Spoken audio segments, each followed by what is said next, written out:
Now, as you see, Pakistan has been hit by a major power outage. Cities like Lahore, Islamabad, Karachi have been plunged into darkness.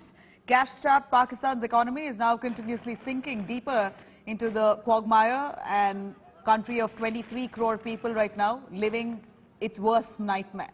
Already reeling under major food crisis, skyrocketing inflation and multi-city protests against the Shehbaz-led Pakistan government. Now, we see that major power outage has left at least 90% of Pakistan into complete darkness. Pakistan Ministry of Energy have said that the power outage was triggered by a drop in frequency of a national grid that resulted in widespread breakdown in the power systems. In Islamabad, as many as 117 grid stations are without electricity currently. Peshawar has also been hit by the power outage. There are reports that Shehbaz government may just sell its nuclear assets now, only to stabilize their economy. Now, as we see, Pakistan continues to reel under severe electricity crisis. Earlier, in fact, the load shedding issue that they had, which hit both citizens and the industries alike, forced Prime Minister Shehbaz Sharif's government now to announce an urgent plan to conserve energy. Financial meltdown is, of course, one of the main reasons behind this. But what really forced Pakistan into complete darkness? Is this all self-induced? Let's take a look.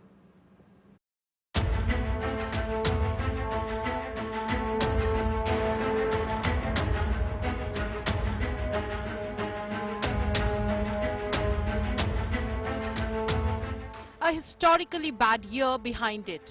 Things are set to get worse in Pakistan. Bruised and battered by unprecedented economic turmoil, the country has decided to do what most would consider unthinkable.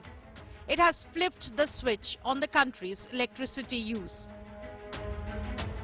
मुल्क में भर में मौजूद तमाम शादी हाल जो हैं 10 बजे जो है वो बंद हो जाएंगे इंशाल्लाह। मार्केटें जो है वो 8:30 बजे जो है वो बंद हो जाएंगी। इस पॉलिसी से इस शादी हाल, रेस्टोरेंट्स और मार्केटों के ये अगर टाइम ऑब्जर्व हों तो 62 अरब रुपए की बचत होगी।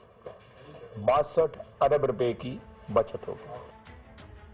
That's right. The Shehbaz Sharif government has just approved an energy austerity plan that requires markets to shut shop at 8:30 p.m. and wedding celebrations at 10 p.m. Imagine if something like that was announced in India in the festive season. While this will hit everyday Pakistanis, the government itself has decided to drop electricity usage by 30%. Saddled with inflation and virtually cleaned out cash reserves, Pakistan is not just cash-strapped but almost flat broke to service its many international debts. The devastating floods of 2022 have compounded the destructive forces of the pandemic, laying to waste any chances of a quick recovery for the country. Add to this deadly cocktail a devalued Pakistani rupee and shocking fuel prices, and today's Pakistan is virtually hell on earth for its citizens. The worst case scenario for Pakistan is a nightmare default on its loan repayments, the sort of disaster that hit Sri Lanka last year. The world still remembers the hair-raising chaos in the island nation and widespread violence that was triggered. Meanwhile, Prime Minister Shehbaz Sharif has floundered to stabilize since he took office in April, his rule only serving to hike the popularity of his predecessor Imran Khan, who is enjoying the disaster playing out from the sidelines. Pakistan's energies have instead been spent on internal political turmoil, a dysfunctional National Assembly, and of course, cross-border terrorism.